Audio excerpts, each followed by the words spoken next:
Umakyat na sa mahigit 70 ang mga biktima ng paputok simula noong Biyernes at kabilang na sa kanila ang isang sanggol. Dahil dyan, pinag-aaralan na ng DOH na irekomendang magpasa ng batas para magkaroon ng partial ban sa mga paputok. Saksi si Lia Manyalak del Castillo. Kinailangan na putulin ang dalawang daliri ni Loreto Hagonoy matapos masabugan ng plapla ang kamay sa pagdiriwang nila ng Pasko kagabi. Nag-inuman daw sila. Tapos yun nga, siguro nagkatuwaan sila na nagpaputok ng yung Libertador ba yun? Yun siguro dahil nga may inom siya, siguro hindi niya agad niyahagi, sa kamay niya pumutok.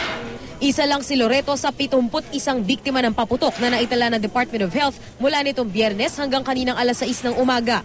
Pinakabata namang biktima ang isang 9 na buwang sanggol sa Leyte.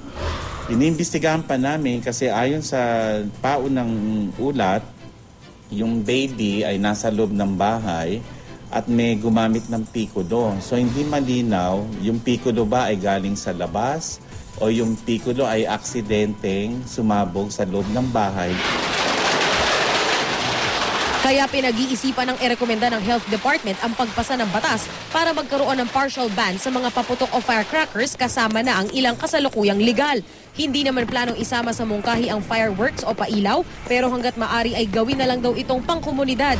Kasi kung magpapatuloy yung trending ngayong taon at talagang hindi na bababa sa hindi na parating 1,000 na lang yung nadidisgrasya, isa lang ipahiwating na to. Na-exhaust na namin lahat ng paraan para mapababa pa siya.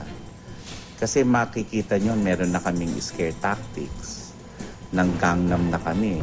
Dahil naka-code white na ang mga pampublikong ospital ngayon, on-call ang lahat ng medical personnel at handa na rin ang mga gamit ng Jose Reyes Memorial Medical Center.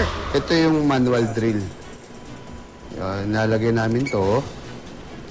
Tapos iikot hanggang sa maibaon mo to sa boto. Usually, pag napuputulan at di na kailangang, hindi na maisalba, so gagawin na lang namin, puputulin na lang namin. Pwede niyo po ba i-describe kung gano'n po katalas siya? Kaya na ito kahit kahoy.